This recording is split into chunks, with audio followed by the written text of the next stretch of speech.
the Carolinas, a storm sat spinning over warmer water, sucking up energy.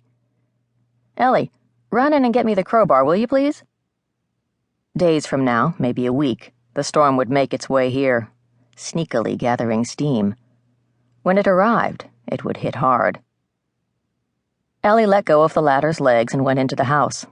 This, I thought, indicated a truly touching degree of confidence in me, because I am the kind of person who can trip while walking on a linoleum floor. I sometimes think it would simplify life if I got up every morning, climbed a ladder, and fell off, just to get it over with. And sure enough, right on schedule as the screen door swung shut, the ladder's feet began slipping on the spring green grass. I should mention it was also wet grass, since in Maine we really only have 3 seasons: mud time, 4th of July, and pretty good snowmobiling. "Ow," I said a moment later when I'd landed hard and managed to spit out a mouthful of grass and mud. Then I just lay there while my nervous system rebooted and ran damage checks. Arms and legs movable? Okay. Not much blood. Likewise reassuring. I could remember all the curse words I knew, and proved it by reciting them aloud. A robin cocked his bright eye suspiciously at me, apparently thinking I'd tried muscling in on his worm harvesting operation. I probed between my molars with my tongue, hoping the robin was incorrect. And he was. And the molars were all there, too. So I felt better. Sort of.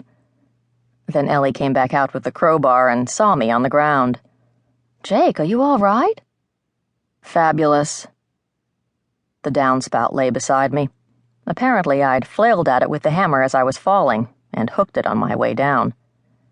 Ellie's expression changed from alarm to the beginnings of relief. I do so enjoy having a friend who doesn't panic when the going gets bumpy, although I suspected there was liniment in my future, and definitely aspirin.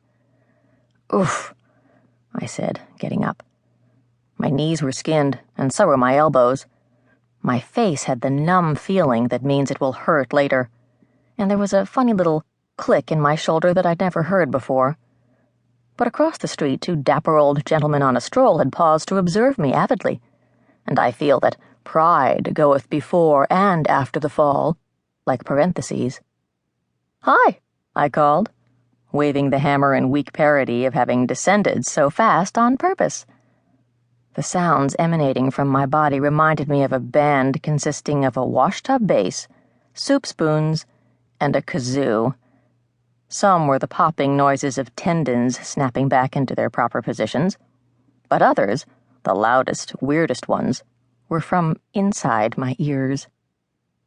The men moved on, no doubt muttering about the fool woman who didn't know enough to stay down off a ladder.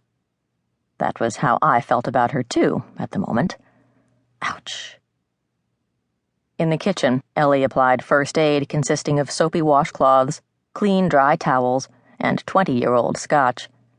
A couple of Band-Aids completed the repair job, which only made me look a little like Frankenstein's monster.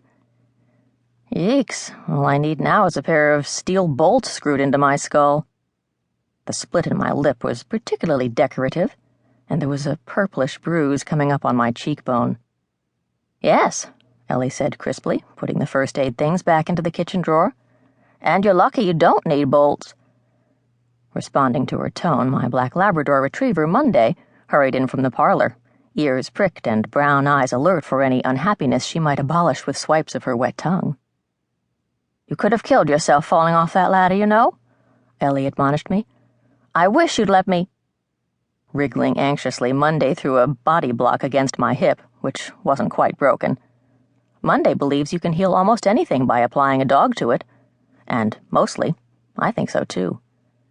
But next came cat dancing, a big apple-headed Siamese with crossed eyes and a satanic expression. "Ellie, I'm fine," I said, trying to sound believable. "I don't need a doctor. Except maybe a witch doctor, if cat dancing kept staring at me that way." She was named by my son Sam for reasons I can't fathom, as the only dance that feline ever does will be on my grave. She wouldn't care if I died on the spot, as long as my body didn't block the cabinet where we keep cat food. We'd gotten her from my ex-husband Victor, who lives down the street, and is also reliable.